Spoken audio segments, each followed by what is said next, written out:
What's up, guys? I'm just a gamer, and I'm back with another reaction video. Gamescom is nearly done. We have one more day to go, and this is me just going over all the different live streams and events, and basically reacting and watching the games and events that interested me.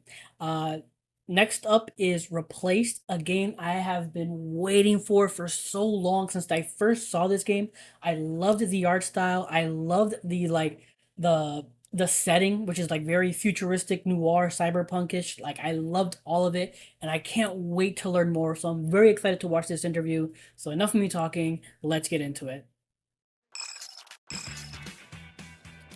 You're watching Gamescom Studio on IGN. Replaced is a gorgeous 2.5D action platformer that I've been excited about for years, and hopefully I don't have to wait Same. too long to play it. Here to tell me all about Replaced is Igor Gritze. Hey, what's up, man? Thanks for having me, and hopefully we can have a meaningful interview right now. Yes, I'm excited. So, Replaced is like just a stunning looking video game. The 2.5D pixel art, there's all this great lighting and moody atmosphere and effects and stuff like that.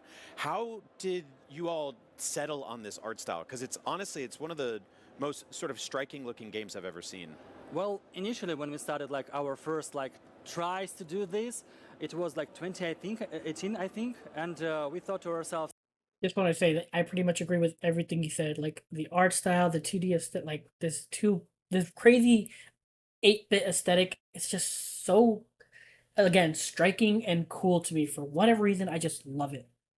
what we can do with our limited like capabilities. We cannot do like AAA and stuff, so Right. let's try to do like a cinematic platformer. It should be good. It should be easier.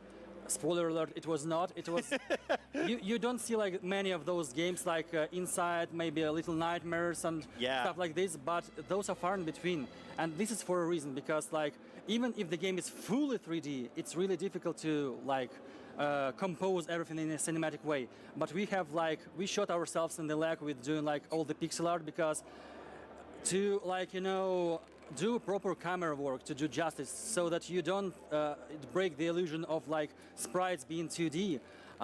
It's a lot of work. Yura, who is our game director, he does lots of cinematography. He's a total movie freak.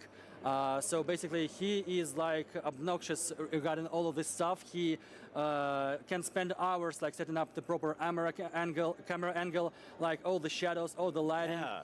He also like conceptualized all the game, all the characters and stuff.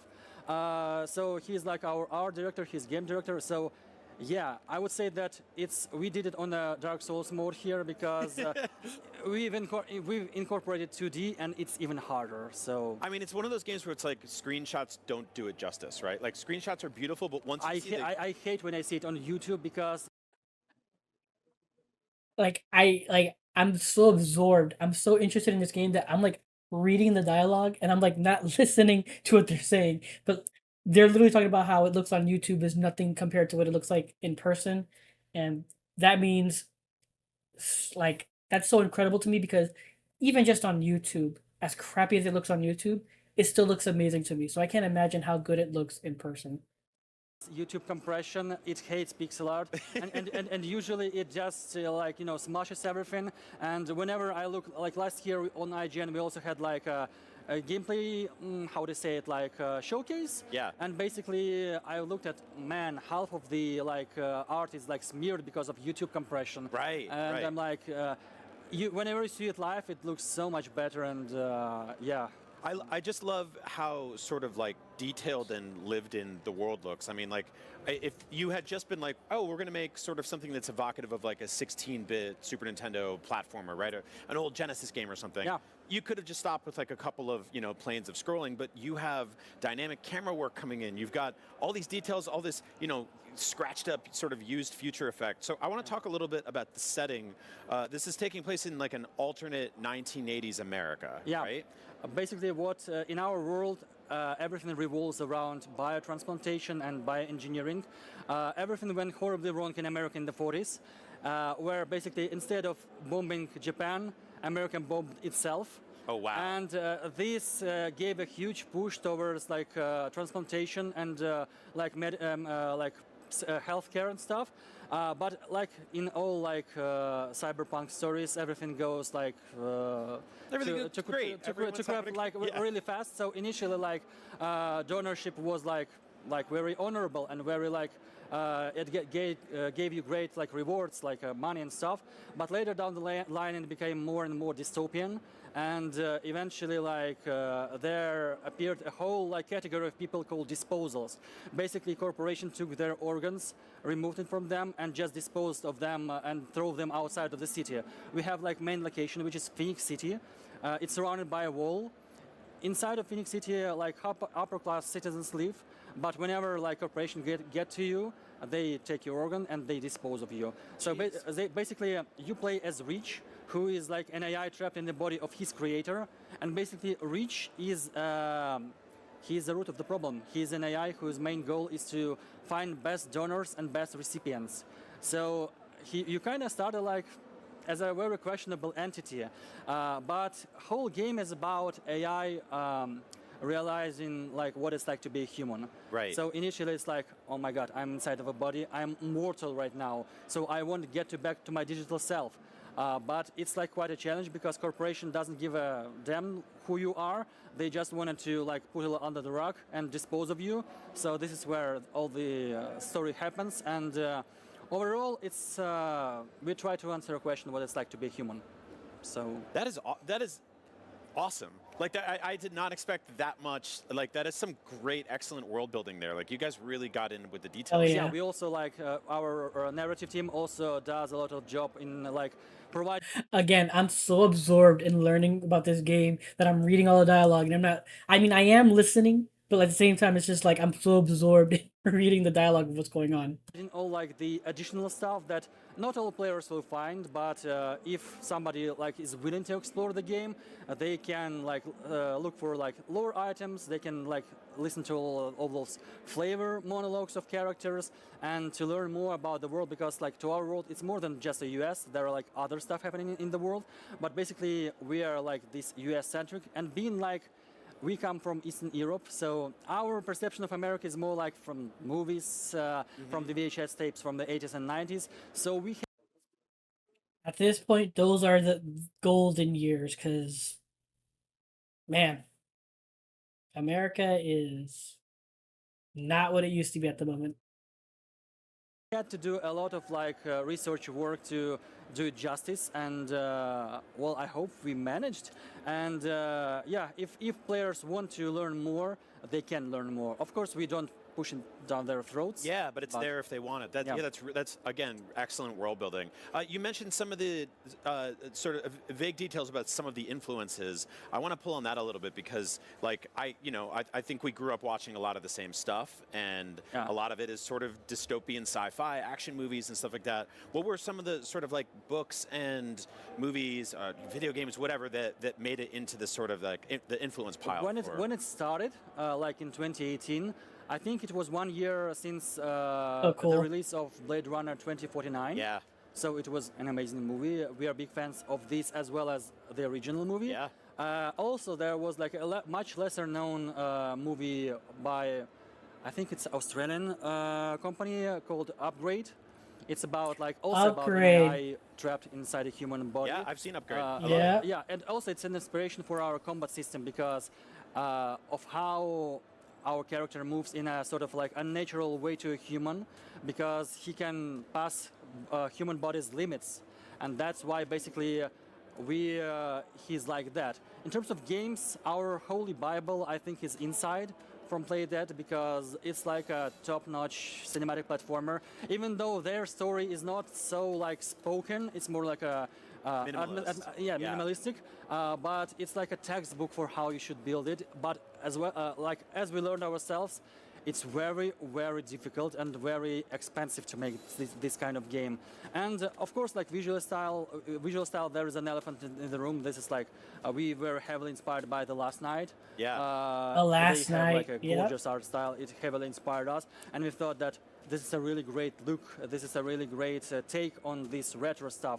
So we tried to do it our own, and during the game development.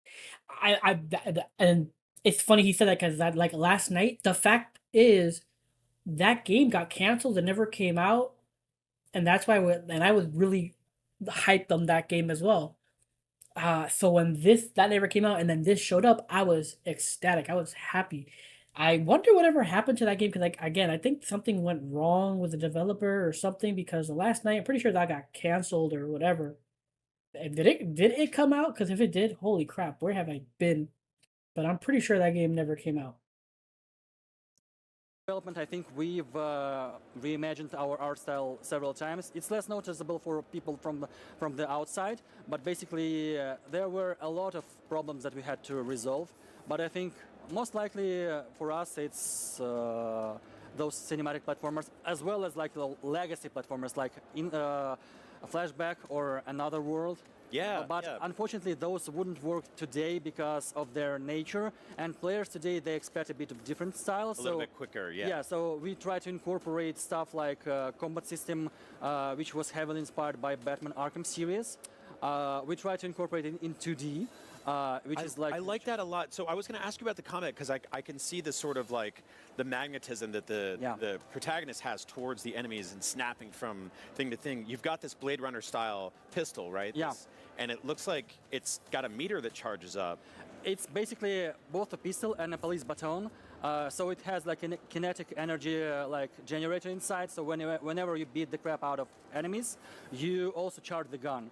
But you cannot overuse it, so you have to shoot once a while.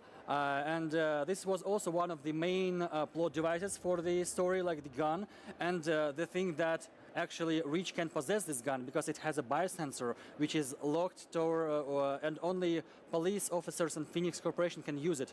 So this is a major plot device, but those are spoilers, so this is one other time. It's cool. I really, Give me a release appreciate- date, You mentioned please. earlier some of the camera work. You get to see it a lot during the combat, right? It's there was a scene in one of the clips I watched from you guys where the protagonist gets hit, the camera spins completely upside down. It's just like that sort of dynamic stuff that you wouldn't necessarily expect from like a classic 16-bit platformer. Did you guys get to experiment with here? Yes, and basically this is one of our main like selling points, but as well this is our curse because we have no, but don't quote me on that, camera cuts in the game. So basically everything has to be seamless. So Right. the transition from gameplay to cutscene and stuff. So basically this is where a lot of things can break immersion. So it takes a lot of effort to do the proper camera work, do the proper like setup for this, and it's a lot of trial and error. And because like it's not like a traditional movie, but it's not like a very traditional video game itself. So we have nobody to ask Right. about that, so we have to experiment with that. And sometimes we can like borrow stuff from other great minds in the industry, but there is a lot of experimentation involved. You guys have been working on this game for a long time. There was obviously some skepticism when hey, we're so used to now, like modern gamers, where like a game gets announced and we wait years and years and years to find out more. What were like I guess some of the challenges that you faced getting to where you are in development now? Well, initially I would say that during first several years of development, it was mostly like a prototyping and exploring the opportunity. I think serious development started somewhere like in 2020. And after that, there were a lot of challenges, like you name it. That we have to understand what it's like to run our own company. This is like our first personal project. And then we have to understand like what it takes to create a game in terms of like combining all those systems together, finding financing for for all of this, and also like. An elephant in the room is like the war in our region. Yeah. We are not from Ukraine ourselves. We have like one team member who is in Ukraine. Right now he's drafted in Ukrainian armed forces, unfortunately. Heart goes out to you, buddy. Stay we safe. do not claim to be like the victims here, but at the same time, our region is very unstable. So that's why we have to relocate most of our team. It halted our development on a big scale, and we still had to continue the development because like money is running out, so we have to be mindful. This is a business. Yeah. Even though this is an art, we still have to be mindful that we have to pay people for them to provide to their families. So yeah. Well, I'm really happy where the game is right now. It looks really gorgeous. You guys are very clearly putting in a lot of work on it. So congratulations, and I can't wait to play it. Thank you so much for coming by. Thanks for having me. That is Replaced. It man. looks awesome. Hopefully we'll all It get to play it does. soon. It looks but so until good. then, we've got plenty more Gamescom on IGN coming up very soon, so stick around. But yeah, that game looks so good. I'm so hyped on it. You know, again, heart goes out to these people. Obviously, like he said, they're not from UK, but one of them is, and he's drafted right now. So prayers to you, my buddy. And yeah, man, just keep up the good fight. And yeah, man, again, this game looks so good. Again, I'm a little bummed, no release date, but here's crossing my fingers that it's sometime soon because it looks so good, and I'm just so hyped on it. Oh man. So yeah, that was the Gamescom interview for Replaced. And what more can I say? I said everything I wanted to say already. The game visually looks so stunning and amazing, and the combat looks so interesting. Like it's like he even said himself, it's very like Arkham, you know, Batman Arkham combat, where it's like, you know, you parries and you know, kind of like when you dodge and like go to fight enemies, kind of like, you know, stick to them and glue to them, which I actually think is a good thing for this type of game because of the 2D aspect, because it could get a little cumbersome if you didn't stick, because it'd be like, you know, it feel like you could whiff too much in this game just because how pixel like 2D 8-bit like kind of looks. It seems like it'd be a little difficult to just have it, you know, not that kind of gravitation, at least to me. I could be completely and utterly cocking out of my ass at this moment, but again, just the game looks amazing, and I'm super hyped on it, and I'm hoping we get a release date soon. But those are my thoughts. That's my reaction. If you enjoyed this video, please leave a like or comment down below. I'd appreciate any feedback. Subscribe. I alternate streaming between Twitch and YouTube because I have not figured out multi-streaming. So if you like, you can follow me on Twitch at twitch.tv/justagamerink, all together in one word. Or you can click the link below. And on YouTube, just hit that notification to know when I go live. But what are your thoughts on Replaced? What are your thoughts on the art style and the combat? Let me know in the comments down below. And obviously the story. The story sounds super cool and amazing.